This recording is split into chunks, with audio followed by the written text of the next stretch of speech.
आखिर क्या है माता वैष्णो देवी और भगवान श्री राम की प्रेम कहानी? आखिर क्यों माता वैष्णो देवी भगवान श्री राम से विवाह करना चाहती थी? आप देख रहे हैं मिस्टीरियस हिंदू। तो चलिए अब करते हैं ज्ञान की बात। वीडियो में आगे बढ़ने से पहले हमारे चैनल को सब्सक्राइब अवश्य करें और बेल आइकन जरूर दबाएं। साथ ही कमेंट बॉक्स में जय मां वैष्णो देवी और जय श्री राम अवश्य लिखिएगा।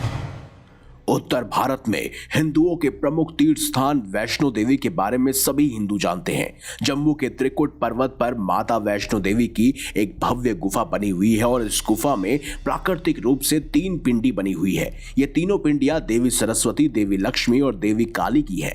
वैष्णो देवी की यात्रा करने वाले सभी भक्तों को इस छोटी सी गुफा में होकर इन्हीं पिंडियों के दर्शन करने होते हैं, लेकिन फिर भी इस गुफा को माता वैष्णो देवी की गुफा कहा जाता है। वास्तव में यहाँ माता वैष्णो की ना तो कोई पिंडी मौजूद है और ना ही कोई मूर्ति या छवि, बल्कि कहा जाता है कि माता वैष्णो यहाँ अदृश्य रूप में मौजूद है और इसी वजह से इन्हें वैष्णो देवी तीर्थ कहा गया है। लेकिन आखिर माता वैष्णो देवी और भगवान श्री राम की प्रेम कहानी किस तरह से जुड़ी हुई है? क्या मर्यादा पुरुषोत्तम भगवान श्री राम ने माता वैष्णो देवी से प्रेम किया था? क्या आज तक माता वैष्णो देवी सिर्फ और सिर्फ त्रिकुट पर्वत पर भगवान श्री राम का इंतजार कर रही है और उन्हीं के लिए कुंवारी है? दरअसल इसके पीछे एक खास पौराणिक कथा है जो मार्कंडेय पुराण में बताई गई है। ये कथा भगवान श्री राम और माता त्रिकुटा की प्रेम कथा है।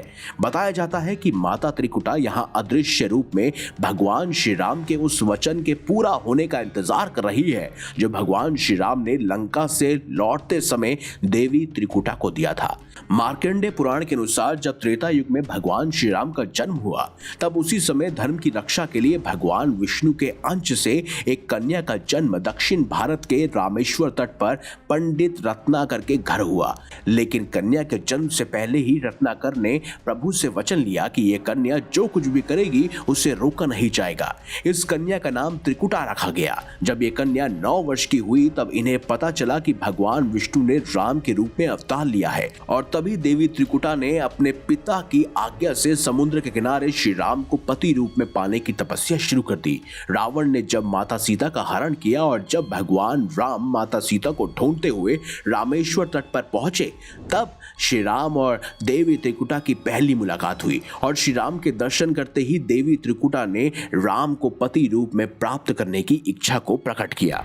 लेकिन भगवान श्री राम ने देवी त्रिकुटा से कहा कि मैंने अपने इस अवतार में एक पत्नी व्रत रहने का वचन लिया है और मेरा विवाह सीता से हो चुका है। यहाँ मैं अपनी पत्नी सीता को रावण से कैद और मुक्त कराने के लिए आया हूँ, इसीलिए मैं आपसे विवाह नहीं कर सकता। लेकिन देवी त्रिकुटा अपने पर अड़ी रही।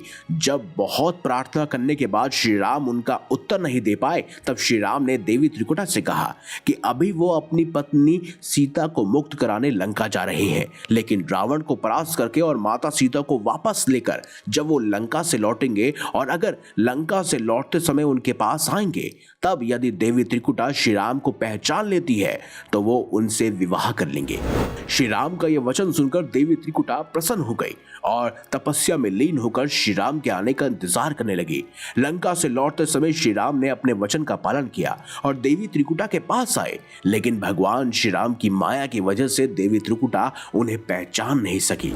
तब भगवान श्री राम ने देवी त्रिकुटा को वचन याद दिलाया, लेकिन तभी देवी त्रिकुटा दुख से भर गई। त्रिकुटा के दुख को दूर करने के लिए भगवान श्री राम ने उन्हें बताया कि देवी त्रिकुट पर्वत पर एक दिव्य गुफा मौजूद है और उस गुफा में तीनों महाशक्तियां महासरस्वती, महालक्ष्मी और महाकाली पिंडी रूप में विराजमान है। अगर देवी त्रिकुटा भी वैष्णवी के रूप में उस गुफा में जाकर उनकी प्रतीक्षा करती है, तब कलयुग में जब वो अपना अंतिम अवतार यानी कल की अवतार लेंगे, तब वह उनसे विवाह जरूर करेंगे। तब तक वो धर्म का पालन करने वाले भक्तों की मनोकामनाओं को पूरा करेंगे। श्री राम ने अपने वचन के साथ महावीर बजरंगबली हनुमान जी को भी उनकी सेवा में रहने का आदेश दिया और धर्म की रक्षा में उनकी सहायता करने के लिए कहा। इसीलिए आज तक हनुमान जी को अजर अमर माना गया है। भगवान राम के आदेश से ही आज भी वैष्णो माता त्रिकुट पर्वत में माता वैष्णो देवी गुफा में अदृश्य रूप में उनकी प्रतीक्षा कर रही है और अपने दरबार में आने वाले भक्तों के हर दुख को वो दूर कर उनकी झोली में खुशियां भरती है। तो ये थी भगवान श्री राम और माता वैष्णो देवी की प्रेम कहानी जो अब तक अधूरी है। और माता वैष्णो आज भी कुंवारी वैष्णो गुफा में श्री राम की प्रतीक्षा में है। लेकिन जल्द ही भगवान विष्णु कलयुग के अंत में कल की अवतार लेंगे जो स्वयं भगवान श्री राम का ही अवतार होगा और तब माता त्रिकुटा की प्रतीक्षा खत्म होगी और उसके बाद ही त्रिकुटा से स्वयं कल की अवतार विवाह करेंगे। तो अगर दोस्तों आपको हमारी ये खास जानकारी या वीडियो अच्छी लगी है तो इस वीडियो को लाइक करें, हमारे चैनल को सब्सक्राइब करें और ज्यादा से ज्यादा शेयर भी करें।